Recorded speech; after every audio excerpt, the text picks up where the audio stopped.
कांग्रेस नेता अशोक गहलोत ने वोट चोरी के मुद्दे पर कहा, हमें सोचना होगा कि आखिर वोट चोरी क्या है।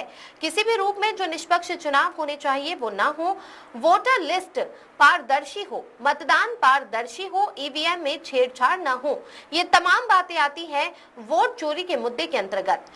हरियाणा में क्या हुआ वो सब जानते हैं और महाराष्ट्र में तो उन्होंने खुद अपनी पोल खोल दी। हरियाणा में हार जीत का अंदर कम था, लेकिन महाराष्ट्र चुनाव में कांग्रेस, शिवसेना और एनसीपी जो वहां मजबूत पार्टियां थी, वो लोकसभा चुनाव के 3 महीने बाद ही वहां से गायब हो गई।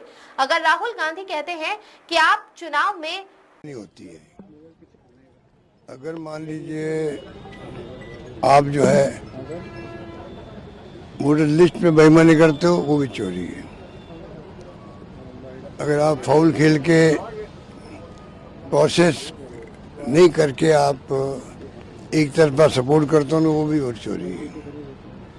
अगर आप चुनाव करवा रहे हो और काउंटिंग में बेईमानी करो, वो भी वोट चोरी है। तो हमें जो है इस प्रकार से सोचना पड़ेगा कि वोट चोरी का मतलब क्या है।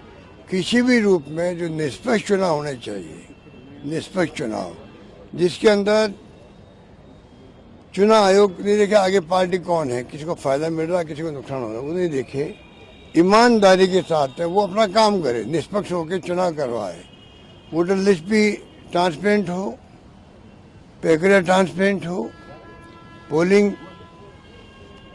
ट्रांसपेरेंट हो, बेईमानी वहाँ पे नहीं हो, ईवीएम में छेड़छाड़ नहीं हो।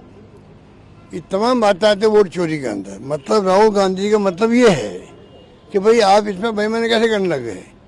हरियाणा के अंदर क्या हुआ सबको मालूम है, और महाराष्ट्र में तो इनकी खुद की पोल खोल दी, पूरे देश ने देखा ये क्या हो गया। क्योंकि हार जीत का देखो अंतर का फर्क पड़ता है, हार भी होती जीत भी होती है। हरियाणा के अंदर हुआ पॉइंटों में रह गया फर्क, लोगों ने सहन कर लिया, भाई चलो माइक्रो मैनेजमेंट किया होगा, कुछ किया होगा, कुछ गलती हम जो होगी सहन कर लिया। पर जिस प्रकार से महाराष्ट्र में हुआ, महाराष्ट्र में कांग्रेस, शिवसेना, एनसीपी जो बिग प्लेयर है वहाँ पर मजबूत पार्टी हैं, 3 महीने पहले शानदार विजय हासिल करी है पार्लियामेंट के अंदर, और 3 महीने बाद में आप गायब ही रहे वहाँ से। हमारी तीनों पार्टी गायब टाइप हो गई वहाँ पर।